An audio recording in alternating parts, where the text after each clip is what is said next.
Hello, welcome to LMU Community TV News. I'm Ashley Hurley. Thank you for joining us. Prom and graduation season are upon us, not only in our community but across the United States. Along with prom and graduations comes the celebrations, and sometimes those celebrations can go a bit too far.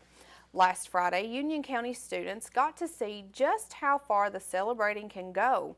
Juniors and seniors at the Union County High School participated in a mock accident. The scene was played out with a truck that collided head-on into a car with serious injuries and one death. Agencies participated that included District Attorney General Jared Effler, the Tennessee Highway Patrol, Union County Sheriff's Department, Union County Ambulance Service, Rescue Squad, Fire Department, and Lifestar. Police observed the scene and smelled alcohol on the driver of the truck and pulled him to the side to talk with him as emergency personnel worked quickly to help the other victims in the crash.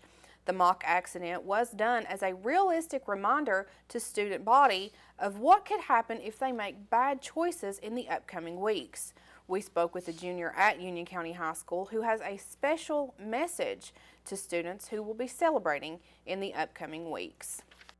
Doing it to show everybody what can happen if somebody does drink and drive or drive under influence of anything.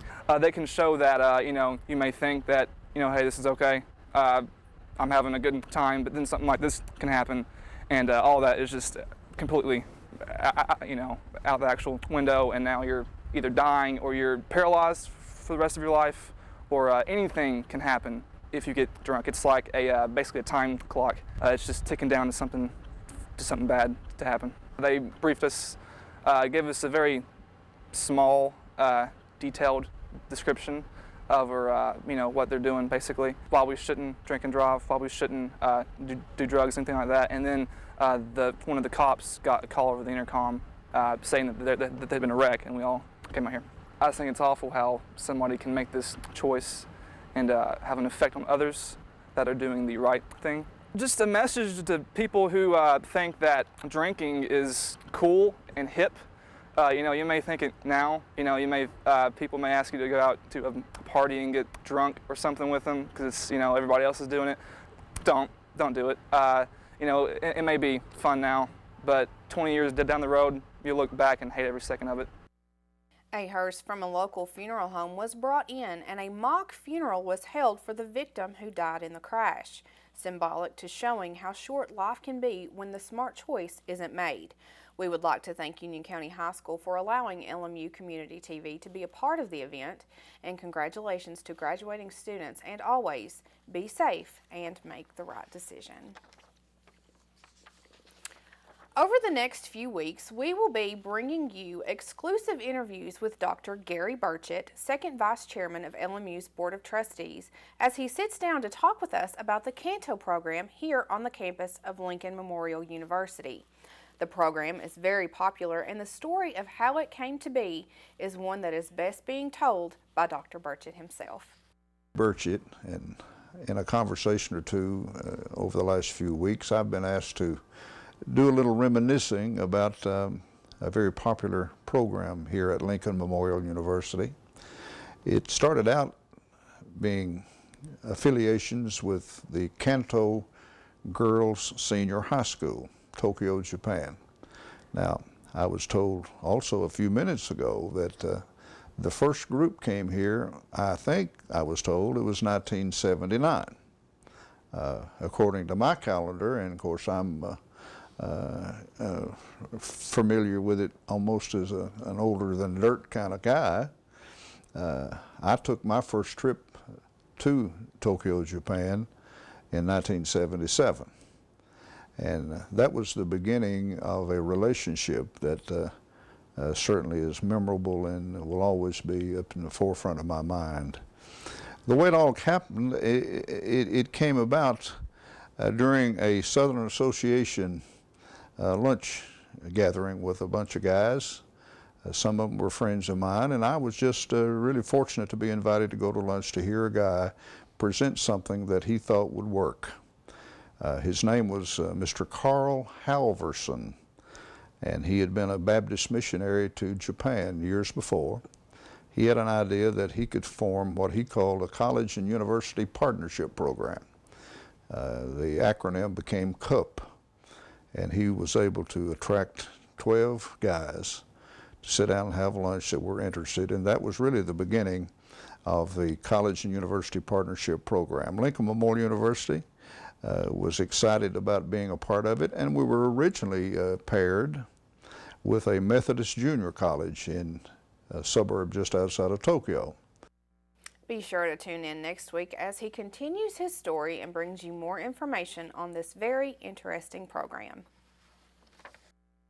We signed a mutual aid agreement with the Lee County Sheriff's Department. It was a grand ceremony held at our campus in Virginia, and it now provides opportunities for our Police and Security Division to assist in Lee County and to be active with the students we have, learning and involved in work with the veterinary medicine program. This is just another example of how Lincoln Memorial University is expanding its sphere of influence, and certainly we're grateful to the folks in Lee County for their support, and we look forward to a cooperative effort that will be mutually beneficial. You just heard from President B. James Dawson on the event held last Wednesday at the DeBusk Farm in Lee County, Virginia. What you are about to see is footage from the mutual aid agreement signing that required the signatures of Sheriff Gary Parsons of the Lee County Sheriff's Office, LMU Chief of Police Matthew Sandifer, and President B. James Dawson. An agreement just like this took place 3 years ago between Sheriff David Ray of the Claiborne County Sheriff's Office and former LMU Chief of Police Bill Souter. The mutual aid agreement signed between the departments allows them to work together as a team to ensure the safety of students on Lincoln Memorial University's main campus and now the College of Veterinary Medicine's campus. Next week we will be featuring interviews from both Sheriff Parsons and Sheriff Ray along with Chief Sandifer on the importance of this agreement. A master plan to develop and change the Harrogate City Park was announced by President B. James Dawson. President Dawson says that LMU is committed to providing recreation opportunities to our students, employees, and the city of Harrogate. Some of those changes are already underway. An intercollegiate lacrosse field and field house is currently under construction. It will be adjacent to the current restroom facilities, but that one will not be open to the public. Construction is underway for a golf field house located at the LMU golf facility and public driving range. Some changes that the university is hoping to have completed by the summer is an additional picnic shelter, upgraded playground equipment, and the removal of the bike trail. There are plans to add a community tennis court and baseball and softball fields to the park. The master plan for the park also includes the addition of a splash pad for summer use. The changes will take place as budget and time allows. Now, coming up after the break, spring is in full swing, and if you have plans to garden, we have some tips from a local business that may help you protect your plants. That and more right after these messages.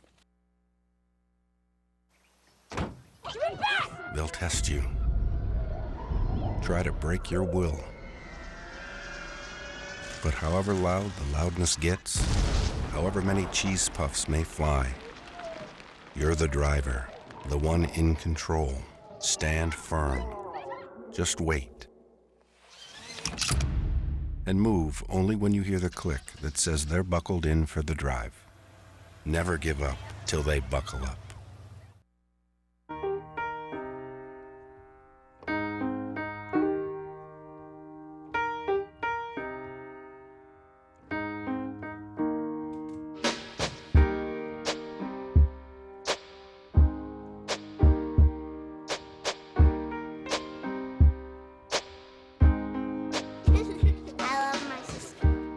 Doesn't see race. Love is love.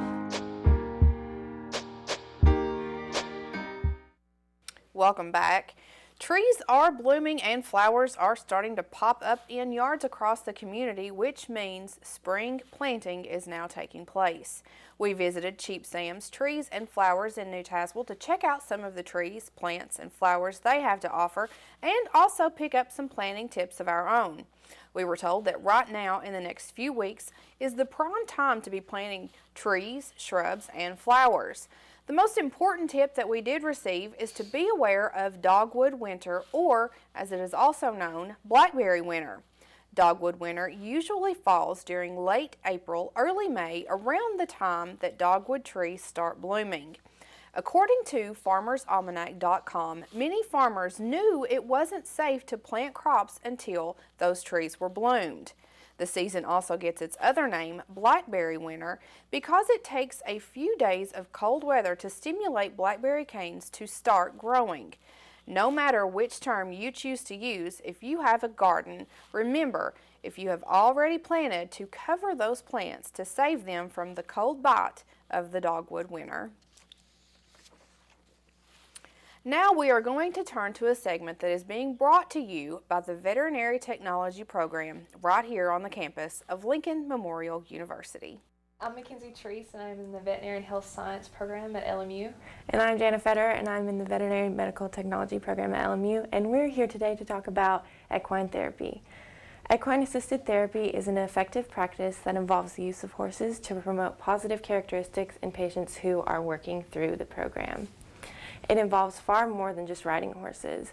Patients use feeding, grooming, and haltering practices to help engage and connect with other program members, therapists, the animals, and themselves. The main goal of these programs is to use animals as teaching tools to help better the lives of the patients. Qualities such as respect, responsibility, trust, and empathy are all instilled into the patients by working with the horses. Shangri-La Therapeutic Academy of Riding, also known as STAR, is an example of an equine therapy program. STAR was founded in 1987 with the idea to provide therapeutic experience with horse-related activities to help with people that have neurologic, mental, and physical disabilities. They are based out of Knoxville, Tennessee, and serve the surrounding areas. Their riders range from veterans, autistic riders, and abused victims. They have several different programs that meet the needs of every individual rider. They work hard with their horses and their riders to ensure that they have the best therapeutic program around. Stay tuned next week for another segment from the Veterinary Technology Program. This past weekend, severe weather could have brought with it the potential for tornadoes, but thankfully the weather decreased as it got closer to our region.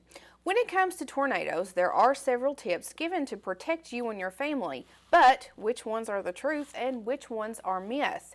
To show us what we should do and what we shouldn't do, here is weather spotter Rachel Maddie. Do you always leave your car and lay on the ground if a tornado's in the distance? If you're caught in your car during a tornado, the National Weather Service suggests a couple options.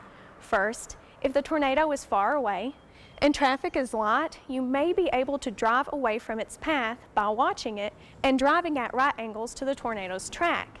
If you're unable to drive away from it, then you need to try and seek shelter in a nearby building. But if the tornado's impact is imminent, then you should leave your car, get a distance away from it, and lay flat on the ground in an area that's lower than the roadway. One of the most common outdoor misconceptions of tornado safety is that overpasses are safe destinations. This theory all started with this video, when a few storm spotters and travelers sought shelter under an overpass and survived. This April 26, 1991 tornado has prompted many people to think that overpasses are safe during tornadoes. Shortly after this tornado, a woman left the safety of her home to get under an overpass during a tornado and lost her life. Overpasses create a tunneling effect, which can increase the wind speed. Flying debris is one of the main killers during a tornado. So if you're under an overpass, the flying debris will increase in speed and could cause worse injuries. Now, let's move indoors. One misconception that many people have heard is that it's a good idea to equalize the pressure inside a home by opening the windows just before a tornado hits. Texas Tech's Institute for Disaster Research points out that the pressure drop inside of a tornado with wind speeds of 260 miles per hour is only about 10%, or just 1.4 pounds per square inch. Most buildings can vent that difference through its normal openings in just about 3 seconds. That's sufficient for a tornado that's moving rapidly at 60 miles per hour. Another common indoor misconception is for schools, and that a gym can act as a tornado shelter. Most school gyms just have 4 supporting exterior walls. This subjects the roof to collapse more easily during a tornado. It's always a good idea to try and seek shelter in a sturdy building, in a reinforced basement or small interior room. Have a predetermined place to go if you're at school, home, or work. No matter where you are, you need to protect yourself from potential flying debris with something like a blanket, pillows, or even a helmet. For any emergency, keep an emergency kit handy with supplies such as bandages, blankets, or flashlights. And stay tuned to your local TV station, radio, weather app, or NOAA weather radio for when warnings do come. The inherent right to work is one of the elemental privileges of a free people. Endowed, as our nation is, with abundant physical resources, and inspired as it should be to make those resources and opportunities available for the enjoyment of all, we approach reemployment with the real hope of finding a better answer than we have now. Donate to Goodwill, where your donations help fund job placement and training for people in your community.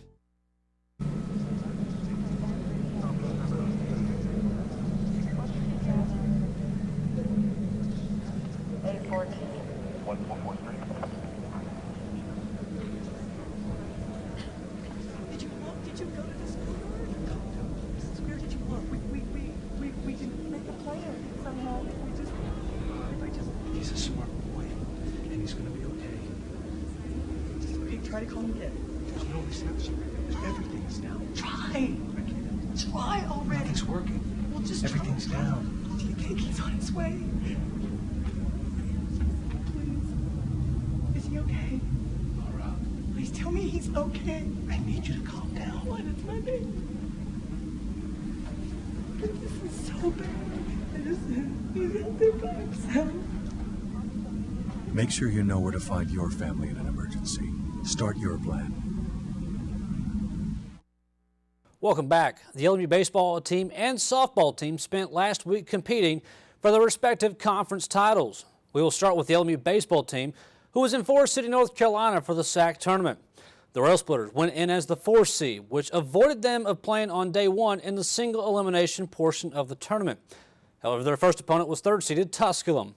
The Pioneers got on the board first in the 2nd inning on a Creighton Wilkie RBI sac fly.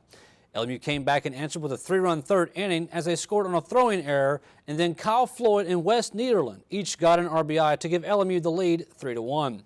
Tusculum's John Toplowski hit a solo home run to pull the Pioneers back within 1. Toplowski got another RBI an inning later on a single to even up the score at 3. The two would stay locked until the 6th inning when Vinny Ferrara hit an RBI single to right field that proved to be the difference as Tusculum would go on to win 4-3. Brandon Jean took the loss for LMU, going 8 innings, giving up 3 earned runs while striking out 11. With the loss, LMU fell into the elimination bracket where they found themselves going head-to-head with regular season champs Catawba. The Indians got on the board in the 2nd inning when Chance Bowden grounded into an RBI double play. LMU's Ryan Burleson answered back in the bottom of the 2nd with a 3 RBI home run that put LMU in the lead. Catawba came to life in the 5th inning as they scored 5 runs, capped off by a Will Albertson 3-run home run. They would add 3 more in the 6th to take the lead 9-3. LMU tried to make a comeback, adding 2 runs in the bottom of the 6th and 2 more in the bottom of the 8th, but it would not be enough as the season came to an end with a 9-7 loss to Catawba. Grant Painter took the loss for LMU, going 4 2/3 innings, allowing 6 earned runs while only striking out 1. The LMU baseball team will finish their season with a record of 24-22. The LMU softball team was in Hartsville, South Carolina this past week for the SAC softball championship.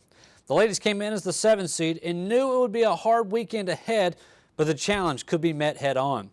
They started off the tournament against last season's tournament champs and 2nd seeded Anderson. LMU got on the board first in the 3rd inning on an Emily Solomon solo home run, and later in the inning, Megan Tice added a grand slam to take the lead 5-0. That would be all the offense LMU would need, as pitcher Samantha Smith pitched a dandy in the circle, not allowing a hit and striking out 6 as LMU upset Anderson 8-0 in 5 innings. It was the first no-hitter for the Lady Rail Splitters since the 2011 season. With the win, the ladies moved on to face third-seeded Catawba College. The two started the game out at 10 a.m. on Friday, but had to wait out a rain delay midway throughout the game. With the game still scoreless once the rain gave way, the two teams came back and gave the crowd their money's worth. A pitching duel between Smith and Catawba's ace Carly Tysinger would finally give way in the 6th when LMU's Megan Tice hit a solo home run to give LMU the 1-0 lead. Catawba answered back with a 3-run home run by Kimberly Fesperman, and the Indians would hold on for the 3-1 win. Smith took the loss for LMU, going 6 innings and striking out 4, while Catawba's Tysinger struck out 13 in the win. With the loss, LMU fell to the elimination bracket, where they would find Wingate. LMU scored first in the first inning on an Amanda Snow RBI single that scored Kelly Dreyer. Snow then hit a home run in the 3rd to give LMU the 2-0 lead.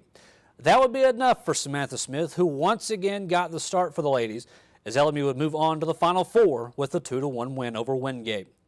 On Saturday, LMU came back knowing what laid ahead of them, a chance to play for the conference championship. However, their opponent was looking for revenge, as they would have to face Anderson in a loser-goes-home game. The Trojans got on the board first with a solo home run by Kayla Niles in the 1st and Courtney Zentnar in the 2nd to give Anderson the 2-0 lead. LMU answered in the 6th with a Megan Tice solo home run and a Jacqueline Kokeroft RBI single to tie the game at 2 apiece. The difference came in the bottom of the 7th with 2 outs. Cesnar hit a walk-off RBI single to give Anderson the 3-2 win and to send LMU home. Amanda Snow took the loss for LMU, coming in relief, going 3 2/3 innings, allowing the winning run. LMU will finish the season at 500 at 24-24. By the way, Catawba went on to win the conference championship. And finally, the first place Tennessee Smokies. They'll finish up their series with the Chattanooga Lookouts at home this week on Monday, Tuesday, and Wednesday afternoon. From there, they'll be on the road in Birmingham, Alabama to face the Barons, and then they'll travel to Pensacola, Florida to face the Blue Wahoos. They'll not be back at home until May 11th. Now that's all for sports. However, stay tuned. Joseph Lewis will have everything you need to know about the box office from last week when we return.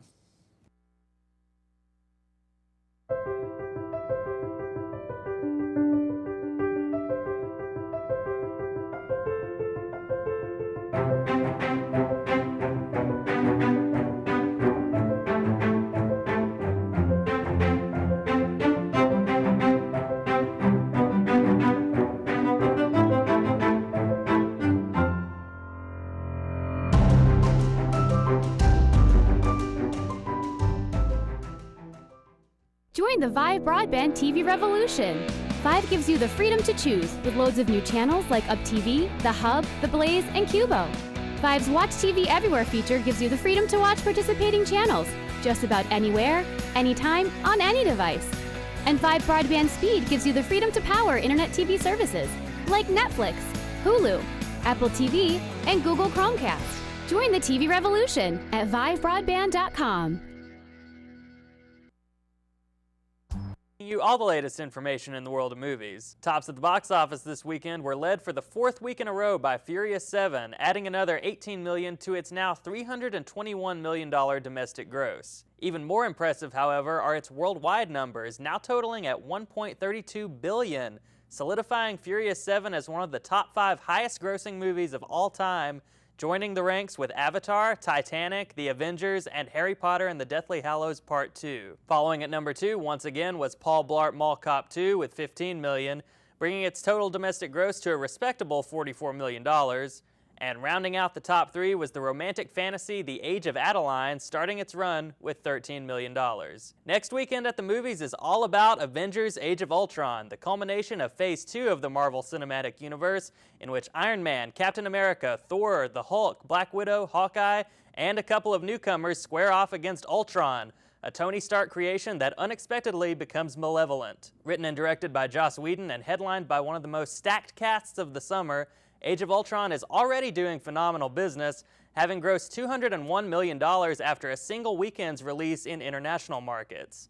The film officially opens this Friday, May 1st, but eager fans will have no problem tracking down Thursday night screenings. In review this week is Ex Machina, the latest existential sci-fi outing from writer-director Alex Garland, previously responsible for writing 28 Days Later, Sunshine, and Never Let Me Go, and making his directorial debut here. A technological tale set in the not-so-distant future, the film begins with Domhnall Gleeson's lowly web programmer Caleb being randomly selected for a week-long stay with his company's creator and CEO.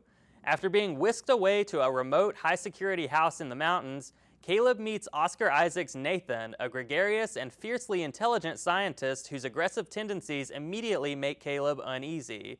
The story takes a turn when Nathan introduces Caleb to his latest creation, an android named Ava who looks, speaks, and thinks exactly like a human.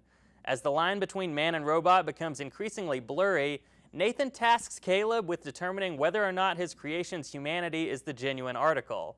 However, under her creator's watchful and intimidating eye, Ava begins to form a friendship with Caleb, and while none of the later plot revelations will be spoiled here, the tension director Garland wrings out of this small, mostly three-character story is considerable and very impressive. Ex Machina mines well-worn sci-fi tropes like men playing God, technology becoming sentient, and the ethics involved in creating such forms of life, but its character-driven approach is so intimate and engaging that it's hard not to become captivated. For all its exciting genre trappings, the best scenes in the film are the two-handers between the trepidatious Caleb and the egotistical Nathan. Garland's dialogue is so sharp and thoughtful, and the performances by Gleeson and Isaac so intense, that at times Ex Machina feels like a particularly ambitious stage play. Almost equally successful are the scenes between Caleb and Ava as she discovers her potential as an AI, and while certain beats of their relationship will be familiar to fans of Ridley Scott's sci-fi classic Blade Runner, its frankly humanist outcome is as bleak as it is beautiful, and young actress Alicia Vikander does an excellent job with her multifaceted role.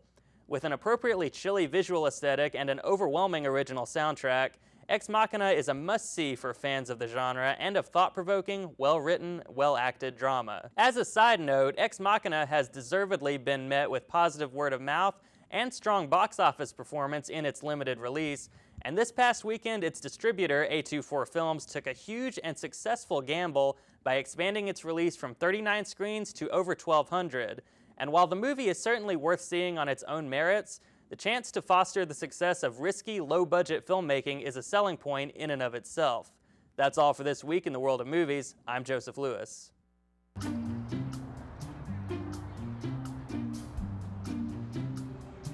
Don't worry, the 74 people were picked before me in the NFL draft. To fight childhood obesity, United Way and the NFL are helping kids play at least 60 minutes a day. Okay, time for the team obstacle course. Yay! What this place needs is more healthy kids. To get involved or donate, go to unitedway.org/play60. Now I get it. If I got to go to college, oh my goodness. I like discovering new things.